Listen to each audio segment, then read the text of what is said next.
Welcome सबै तपाईहरुलाई मेरो न्यू ब्लगमा। अहिले चाहिँ हामी चाहिँ मनामातिर घुम्दै हिँड्दैछौँ है केटा हो।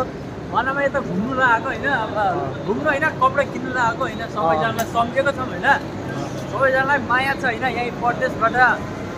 अब यस्तै छ परदेशी जिन्दगी, अब अर्काको ठाउँमा काम गर्नुपर्छ, दुःख गर्नुपर्छ यार, यस्तै यार केटा हो, के गर्नु अब।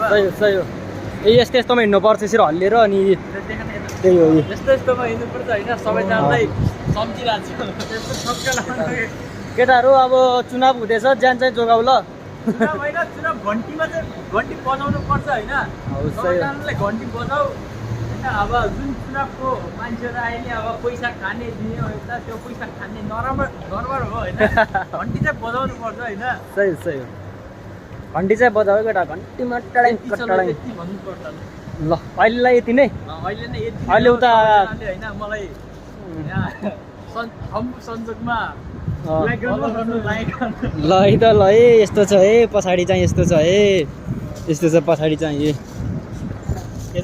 सो त्यही हो, कहिले काहीँ चाहिँ यसो हिँड्नुपर्छ। आइफोन हान्ने कि सुरज? आइफोन त हो, आइफोन भन्दा खतरा हो त अनि यार।